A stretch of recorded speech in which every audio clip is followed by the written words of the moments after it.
வணக்கம். நம்ம சேனலுக்கு தொடர்ந்து ஆதரவளித்து கூட இருக்கும் நல்ல உள்ளங்களுக்கு நன்றி. தொடர்ச்சியாக ஆதரவு கொடுங்க. மீண்டும் விஜய், அதாவது ஏற்கனவே விஜயுடைய காரை மறித்த அஜித் அவர்கள் உங்களுக்கு தெரியும், தூத்துக்குடி மாவட்டத்தை சேர்ந்தவர். அது ஒரு பெரிய பிரச்சனையாச்சு. இன்றைக்கி பெரிய ஊடகங்கள்லாம் அது பெருசாக்குனாங்க. அவர் தற்கொலை முயற்சி செஞ்சுருக்காங்க. தூத்துக்குடியில் உள்ள தனியார் மருத்துவமனையில் அனுமதிக்கப்பட்டிருக்காங்க. இந்த செய்தி வந்த உடனே உங்களுக்கு என்ன தோணுது? தற்கொலை அப்படிங்கிறது எதற்கும் ஒரு தீர்வல்ல. வாழ்க்கையில் இதுக்கெல்லாம் இவங்க தற்கொலை முயற்சி எடுக்கிறது மாபெரும் குற்றம், மன்னிக்க முடியாத குற்றம். இதை நீங்கள் பார்த்துட்ருக்க நீங்கள் சொல்லுங்கள்.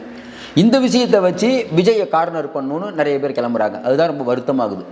இந்த விஷயத்தில் கூட உடனே இதுக்கு ஃபோனில் கருத்து கேட்குறாங்க சேனலில். ஆமாங்க பாருங்கள், விஜய் அவர்கள் ஒரு கொடுங்கோளர்னு ஏற்கனவே சொன்னோம் அப்படிங்கிற மாதிரியான அவங்க பேசும்போது ரொம்ப வருத்தமாகுது. அரசியல் அப்படிங்கிறது ஒருவர் வராரு, அவருடைய கருத்துக்களில் நீங்கள் மாறுபாடு பண்ணுங்கள், அதை விமர்சிங்க. அதை விட்டுட்டு ஒரு கட்சியினுடைய உள் விவகாரத்தை பற்றியே தொடர்ந்து பேசுவது. பாருங்கள், மதுரையில் பாருங்கள், அங்கே இருக்கக்கூடிய நிர்வாகிகள் அங்கே இருக்கக்கூடிய தலைமைக்கு எதிராக போரிடுறாங்க. இது ஒரு செய்தி. ஏன்னா சேனலில் வேறு நியூஸ் இல்லைன்னு சொல்லிட்டு இதெல்லாம் ஒரு பெரிய செய்தி.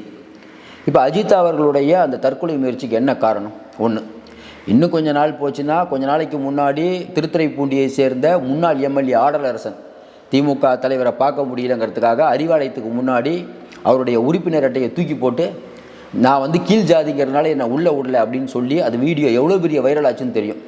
அப்போ அந்த விஷயம் வைரலாகிறது, சமூக ஊடகங்களில் வைரலாகுது, மெயின் ஸ்ட்ரீம் மீடியாவில் காட்ட மாட்டுறாங்க. இப்போ திமுகவுக்கு ஒரு நியாயம், மற்ற கட்சிக்கெல்லாம் ஒரு நியாயம். இன்னும் குறிப்பாக பார்த்தீங்கன்னா, அஜித் அவர்களுக்கு அந்த பொறுப்பு வழங்கப்படாதது அப்படிங்கிறது இன்றைக்கி விஜய் நடந்து கொண்ட விதம் அப்படிங்கும்போது நிறைய பேர் என்னங்க இவ்வளோ அவங்க ஒர்க் பண்ணியிருக்காங்க, கடைசியாக பொறுப்பு இல்லைன்னு சொல்லிட்டாங்கன்னு. விஜய் எடுத்தது சரியான முடிவு. ஏன்னா ஒரு தலைமைக்கு எதிராக, தலைமை அப்படின்னா தலைமை சொல்கிறது கேட்கணும். அது எந்த விதமான விஷயமா இருந்தாலும் அப்படி தான் ஒரு கட்சியில் நீங்கள் சேரணும். ஏன்னா உங்களுக்குன்னு ஒரு தனி சிந்தனைலாம் எந்த கட்சியிலும் அப்படி ஒரு தனி சிந்தனைலாம் இருக்கவும் கூடாது. அப்புறம் எதுக்கு ஒரு கட்சியில் போய் உறுப்பினர் ஆகுறீங்க? அப்போ உங்களுக்கு ஒரு பதவி கொடுக்கணுமா வேணாமான்னு முடிவு பண்ணுறது தலைமை. அந்த தலைமையில் இருக்கக்கூடிய பொதுச் செயலாளர் மேலேயே நீங்கள் குற்றம் சொல்லுவீங்க அப்படின்னா எது எப்படி சரியாக வாதம்? அப்புறம் எப்படி அந்த பொதுச் செயலாளர்கிட்ட நீங்கள் பணியாற்ற முடியும்? அப்போ உங்களுக்கு அந்த வாய்ப்பு மறுக்கப்படுகிறது. வாய்ப்பு மறுக்கப்பட்டவொன்னே ஒரு 10 பேரை தட்டிட்டு அப்படி நீங்கள் போராட்டம்லாம் பண்ணி மறிச்சிங்கன்னா, இப்போ இவங்களுக்கு பதவி கொடுத்தாங்கன்னா பயந்துட்டு பதவி கொடுத்துட்டாங்க, நாளைக்கு இதே மாதிரி ஒரு 10 பேர் கிளம்பி வருவாங்க. இது ஏற்றுக்கொள்ளவே கூடாது.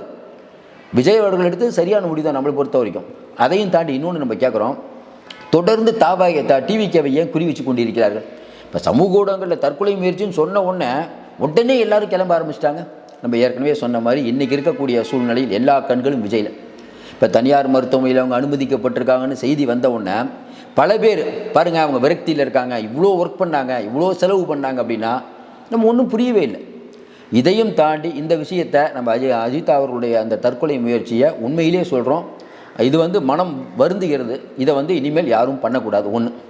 ஆனால் இன்றைக்கி இருக்கக்கூடிய சூழ்நிலையில் விஜய் கட்சியை பற்றியே விமர்சனங்கள் வருது. நம்ம ஏன் இந்த அஜித்தாவுடைய தற்கொலை முயற்சி பற்றி இன்னும் பெருசாக உள்ளே பேசலைன்னா, இதை அப்படியே நம்ம கடந்து தான் போகணும்.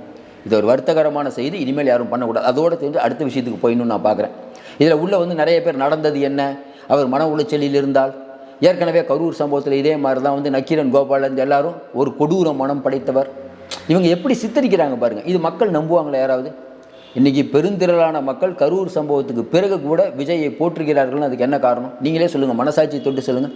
கரூர் சம்பவத்துக்கு யார் காரணம் அப்படிங்கிறது ஊரில் யாருக்கும் தெரியாமையாக இருக்கும். விஜய் தான் காரணமா? சிபிஐ விசாரணை நடந்துகிட்ருக்குல்ல, அதுக்குள்ளே நீங்கள் எப்படி ஒரு தீர்ப்பு சொல்லுவீங்க? அப்போ இதெல்லாம் பார்த்தீங்கன்னா விஜயை காயப்படுத்த வேண்டும். இப்போ இந்த சம்பவம் கூட வெகுஜன மீடியாலாம் பாருங்கள் மதுரையில் ஒரு பெரிய பிரச்சனை நடந்துகிட்ருக்குது. பல மாவட்டத்துக்கு இன்னும் நிர்வாகிகளே போட்ட நிர்வாகிகளும் சரியில்லை.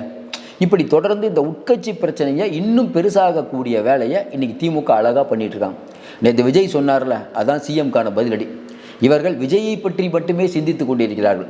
விஜயை பாட்டு இவருடைய கதறல் அதிகமாக இருக்கிறது. திராவிட இயக்கம் அத்தனை வருஷம் நாங்கள் ஆண்ட இயக்கம்ங்கிறாங்க. அப்போ புதுசாக அவரை பார்த்து நீங்கள் ஏன் பயப்படுறீங்க? அவருக்கு எந்த இதுக்கும் பர்மிஷனும் கொடுக்க மாட்டீங்க. ஏன் இந்த அளவுக்கு ஒரு உதறல் நடக்குது? நல்லா யோசனை பாருங்கள். முதல்வர் 2 நாளைக்கு முன்னாடி குளத்தூரில் ரோட் ஷோ பண்ணுறாரு. ரோட் ஷோக்கு வழிகாட்டு நெறிமுறைகள் இன்னும் அரசாங்கம் வகுக்கவே இல்லை. அதுக்கு முன்னாடி எப்படி நீங்கள் ரோட் ஷோ பண்ணுறீங்க? யார் உங்களுக்கு அனுமதி கொடுத்தது? ஆனால் விஜய்க்கு மட்டும் அனுமதி மறுக்கப்படுகிறது. இன்னொரு பக்கம் பழனிசாமி 28லேருந்து 30 வரைக்கும் அவரும் சுற்றுப்பயணம் போகிறாரு. அவருக்கு எப்படி அனுமதி கொடுக்குறீங்க? அப்போ விஜய் அப்படிங்கிறவருக்கு கூட்டம் கூடாதுன்னு முதல்ல சொன்னீங்க. இப்போ என்னென்னா அதிகமாக கூட்டம் வருதுங்கிறீங்க. உங்களுடைய பிரச்சனை தான் என்ன? அவர் வெளியில் வரமாட்டாருன்னு சொன்னீங்க, வெளியில் வந்த உடனே பிரச்சனை பண்ணுறீங்க. அப்போ இவர்கள் எதை நோக்கி போய் கொண்டிருக்கிறார்? நல்லா யோசிச்சு பாருங்க. அப்போ இவர்கள்லாம் வச்சு பார்க்கும்போது விஜயை முடக்கி விடலாம்னு தொடர்ந்து நினைக்கிறாங்க. நம்ம ஏற்கனவே நிறைய சொல்லிட்டோம், விஜய்க்கு நம்ம ஆதரவாக ஏன் பேசுகிறோம்? இன்றைக்கி இருக்கக்கூடிய சூழ்நிலை மக்கள் ஒரு மாற்றத்தை விரும்புகிறார்கள். பெரிய திரளான மக்கள் அவருக்கு ஆதரவு இருக்குது. நிறைய பேர் இன்னொன்று கேட்குறாங்க, விஜய் எப்படி ஜெயிப்பார்னு நீங்கள் உறுதியாக சொல்கிறீங்க, விஜய் ஜெயிக்க மாட்டாருங்கிறாங்க. நம்ம என்ன சொல்கிறோம், விஜய் நாளைக்கு முதலமைச்சர் ஆவார் அப்படிங்கிறதுக்காக நம்ம அவர் ஆதரிக்கிறோம் சார். ஒருத்தர் வந்திருக்காரு, அவர் என்ன சொல்கிறாருன்னா அது கேளுங்க சார். ஒருத்தர் கண்டிப்பாக முதலமைச்சர் ஆனால் இப்போ பழனிசாமி அவர்களோ ஸ்டாலின் அவர்களோ முதலமைச்சர் ஆவாங்கங்கிறது எப்படி எழுதி கொடுக்க முடியுமா? ஏன் விஜய் முதலமைச்சர் ஆக முடியாது சார்? இன்னும் கரெக்டாக தேர்தலுக்கு முன்னால் தான் மக்களுக்கு ஒரு தெளிவு பிறக்கும், யாருக்கு ஓட்டு போட போகிறோன்னு. இப்போ சொல்லிகிட்டு இருக்கோம், விஜய்க்கு பெரிய ஆதரவு இருக்குது, பழனிசாமி இருக்குது, ஸ்டாலின் இந்த இடத்துல இருக்காருன்னு இப்போ சொல்லிகிட்டு இருக்கோம். இன்னும் கடக்கக்கூடிய தூரம் நிறைய இருக்குது. ஆனாலும் விஜய் இப்போயே ஒரு பெரிய கேம் சேஞ்சராக இருக்காரு, நம்ம தான் பார்க்க முடியுதே. இப்போ அஜித் அவர்கள் காரை மறித்த சம்பவம் இதே வேற ஒரு கட்சியில் நடந்திருந்தால் இந்த அளவுக்கு நம்ம பேசுவோமா? விஜய் வரும்போது மறித்த அஜித்தா, அவர் அழுது கொண்டே இருந்தார். இதெல்லாம் நீங்கள் போய் பாட்டுட்ருக்கீங்க. 15க்கும் அதிகமான தூக்க மாத்திரைகளை அவங்க உட்கொண்டு விட்டு மருத்துவமனையில் அனுமதி. இதெல்லாம் பெரிய செய்தியாக்கப்படுவது எதற்குன்னா விஜயை களங்கப்படுத்த வேண்டும். ஏற்கனவே அவங்க கட்சியிலேருந்து 2-3 போய் திமுகவில் சேர்ந்து அங்கே ஜாதி அரசியல் பண்ணுறாங்க. அப்படி எது நீங்கள் சொன்னாலும் மக்கள்கிட்ட எடுபட மாட்டேது. உண்டா இல்லையா?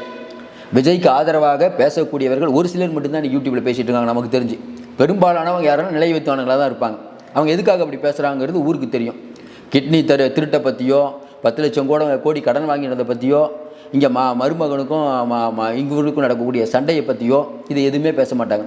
பெண்களுக்கு எதிரான குற்றங்களை பற்றி பேச மாட்டாங்க. இவர்களுடைய ஒரே நோக்கம் விஜயை இழிவுபடுத்த வேண்டுங்கிற ஒரு நோக்கத்தை தவிர வேறு எதுவுமே இல்லை. மறுபடியும் சொல்கிறோம், இன்றைக்கி இருக்கக்கூடிய சூழ்நிலையில் எல்லா கண்களும் விஜயை நோக்கி இருக்கிறது. விஜய் தரப்பில் மிக எச்சரிக்கை. ஒரு சின்ன விஷயம் நடந்தாலும் எப்படி பூதாகரமாக்கலாம்.